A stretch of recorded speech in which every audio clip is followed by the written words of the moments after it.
నమస్తే. మనం ఒక వీడియో చూద్దాం. ఫస్టు ఆ వీడియో చూసిన తర్వాత మాట్లాడుకుందాం. బాగుంటదబ్బా! చూపిస్తావమ్మా? రైస్ తింటే సార్. ఇంగ్లీష్ మీడియమా Telugu medium? Telugu medium sir. Second years Telugu medium sir. భోజనం బాగుంది సార్. బాగుంది సార్. మాది గంట్లవెల్లి సార్, దేవుని బంద తండ, షాద్నగర్ పక్కన. ఇంటర్లో sir, first year, inter first year. నేనా సార్ ఇక్కడ సిక్స్త్ క్లాస్, సిక్స్త్ నుంచి ఇంటర్ సెకండ్ ఇయర్. బాగా చెప్తుంది సార్.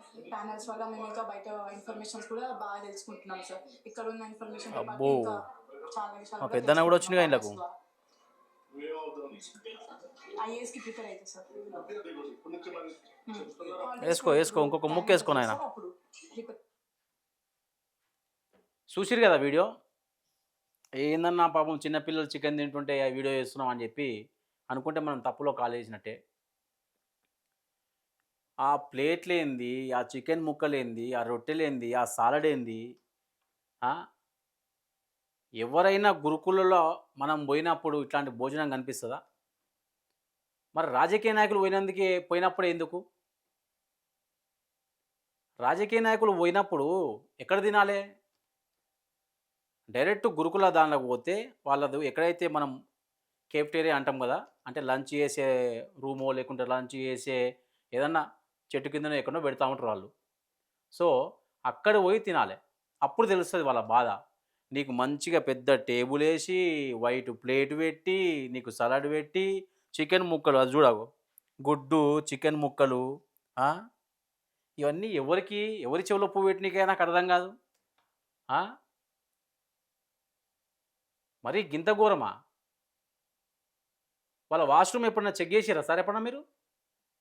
వాళ్ళ బెడ్‌షీట్లు, వాళ్ళ వాష్‌రూమ్సు, వాళ్ళు ఉండే గది, గివి పోయి వీడియో పెట్టుకోవాలా గాని చెప్పి, టేబుల్ల మీద మంచిగా చికెన్ ముక్కలు, డిన్నర్‌లు పాపం. ఆ!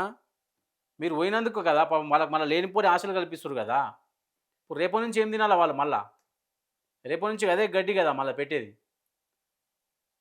పురుగులన్నము. ఆ! ఎందుకు ఇట్లా? ఎప్పుడైనా పోయినప్పుడు గనక వాళ్ళతోటి కూర్చుండి, వాళ్ళు ఏం తింటారో ఆ అన్నం తెచ్చుకొని తింటే తెలుస్తది వాళ్ళ బాధలు.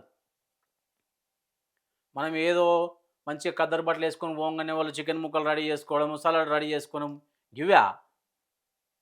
నాయకులంటే డైరెక్ట్ పోవాలె. చెప్పకుండా పోవాలె ఒకసారి. వాళ్ళ భోజనం వాళ్ళ ప్లేట్ పక్కన కూసోండి.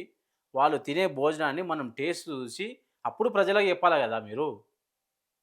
ఈ మొత్తం గొప్పలు కొట్టుకునే పాలనే ఉంది తప్ప ఇంకేం పాలన లేదుగా మీ దాంట్ల. మరీ గింత ఘోరమా?